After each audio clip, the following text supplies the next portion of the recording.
اعوذ باللہ من الشیطان الرجیم بسم اللہ الرحمن الرحیم لا خیر فی کثیر من نجواہم الا من امر بصدقۃ او معروف او اصلاح بین الناس۔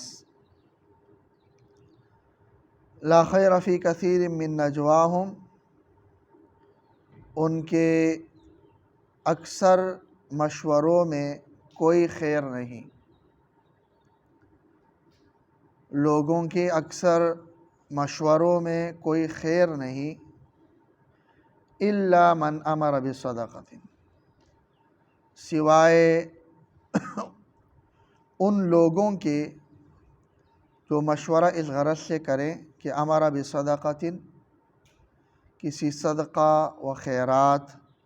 کا ایک دوسرے کو ترغیب دے، حکم دے، او معروف، یا کسی نیکی کا ایک دوسرے کو ترغیب اور حکم دے، او اصلاح بین الناس، یا لوگوں کے درمیان صلح کے حوالے سے مشورہ ہو۔ یعنی خیر کے مشورے یہی ہے کہ انسان مشورہ کر لے کسی کو فائدہ پہنچانے کے لیے، اور یا کسی سے نقصان کو دور کرنے کے لیے، چاہے اس مشورے میں یہ طے کر رہے ہوں، وہ یہ مشورہ کر رہے ہوں کہ کس طرح لوگوں کو فائدہ پہنچایا جائے صدقات کے ذریعے سے، یا یہ ہو کہ لوگوں کو نیکی کا، اچھائی کا حکم دے کر، تبلیغ کر کے لوگوں تک فائدہ پہنچا لیا جائے۔ معروف اور منکر،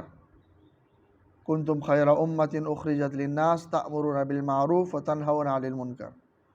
تو معروف ہر وہ نیک اور پسندیدہ کام ہے جو شریعت نے جس کو پسند کیا ہو اور شریعت کا علم رکھنے والے لوگوں کے ہاں وہ معروف، اور منکر جسے شریعت نے ناپسند کیا ہو اور اس کی ناپسندیدگی کا شریعت کے جاننے والوں کو علم۔ تو صدقے کا کرنے کا مشورہ کر لیں، یا کسی کو نیکی کا حکم دینے کے حوالے سے مشورہ کر لیں، یا لوگوں کے درمیان میں صلح کے لیے مشورہ کر لیں، تو یہ بہترین مشورے ہیں۔ اور خلاصہ اس کا یہی ہے کہ کسی کو فائدہ پہنچانے یا کسی سے ضرر ہٹانے کے لیے جو مشورہ کیا جائے وہ بہترین مشورہ ہے۔ اس کے علاوہ جس طرح کے مشورے یہ منافقین کیا کرتے تھے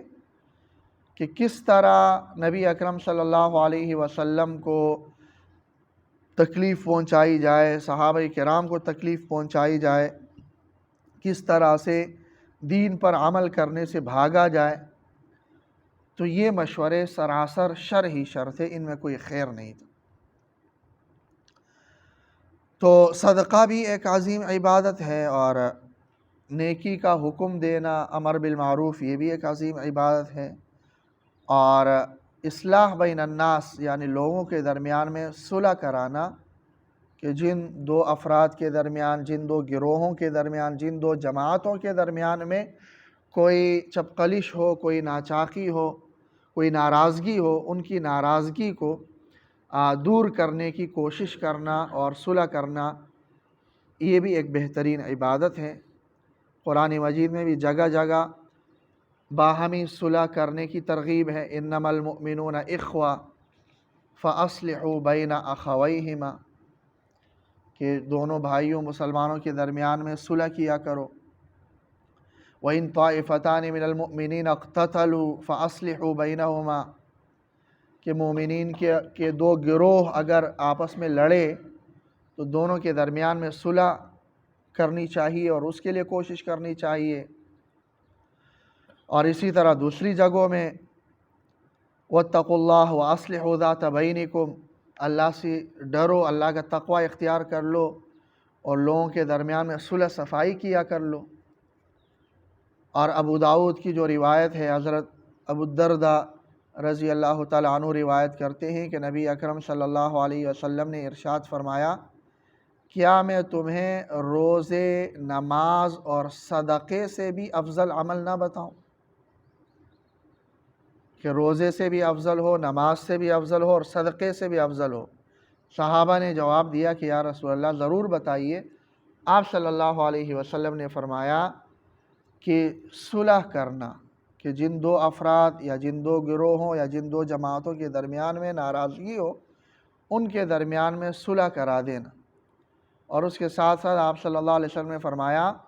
وَفَسَادُ ذَاتِ الْبَيْنِ الْحَالِقَةِ، اور آپس میں ایک دوسرے سے لڑنا یہ مونڈنے والی ہے۔ مونڈنے والی کا مطلب بھی آپ صلی اللہ علیہ وسلم نے بتا دیا کہ یہ نیکیوں کو مونڈنے والی ہے، کہ افراد اگر لڑتے جھگڑتے ہوں اور ایک دوسرے کے خلاف اس طرح کے معاندانہ کارروائیاں کرتے ہوں تو یہ ان کے نیکیوں کو ختم کر دیتی ہے، اور جو صلح کرنے والے ہوں ان کے عمل کو آپ صلی اللہ علیہ وسلم نے روزے سے، نماز سے اور صدقے سے بھی افضل عمل قرار دے دیے۔ تو یہ ایک وصف ہونا چاہیے، نہ یہ کہ جو عام طور پر ہمارے معاشرے میں ہے کہ دیکھ لیا یہاں ان دو افراد کے درمیان میں تھوڑی سی ناراضگی چل رہی ہے تو وہاں مزید چنگاری لگا دی۔ تو ظاہر ہے جب صلح کرنا اتنا بڑا ثواب ہے اور دو آدمیوں کا خود آپس میں ناراضگی یہ جب نیکیوں کو مٹانے والی اور مونڈنے والی ہے، تو جو کوئی فریق بھی نہیں ہے اور صرف جھگڑنے کو وہ ہوا دے رہا ہے،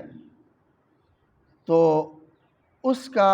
کتنا گناہ اس کو ہو رہا ہوگا، اس کا اندازہ ہم خود کر سکتے ہیں آپ صلی اللہ علیہ وسلم کی ان تعلیمات سے۔ تو دین کا مفہوم صرف عبادات تک نہیں ہے، یہ بارہا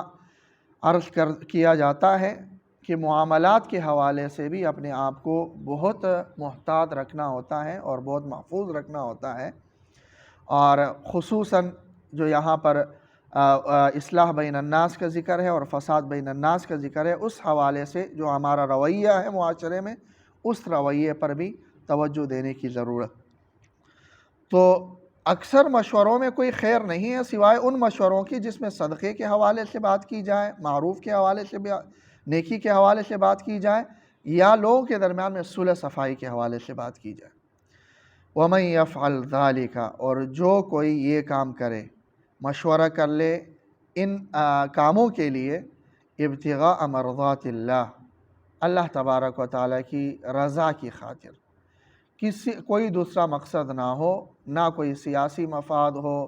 نہ کوئی دنیاوی مفاد ہو، نہ اور کوئی نام و نمود ہو، محض اللہ تبارک و تعالیٰ کی رضا جو ہر عمل کی مقبولیت کے لیے ضروری ہے، جو کوئی ایسا کرے گا فَسَوْفَ نُؤْتِيهِ أَجْرًا عَظِيمًا، ہم اسے اجر عظیم سے نوازیں گے، عظیم اجر سے ہم اسے نوازیں گے۔ تو ہر عمل کے اندر اخلاص ہونا چاہیے۔ تو عمل خواہ جتنا بڑا ہو لیکن اگر اخلاص اس کے اندر نہیں ہے تو ظاہر ہے اس کا ہمیں کوئی فائدہ نہیں ہونا۔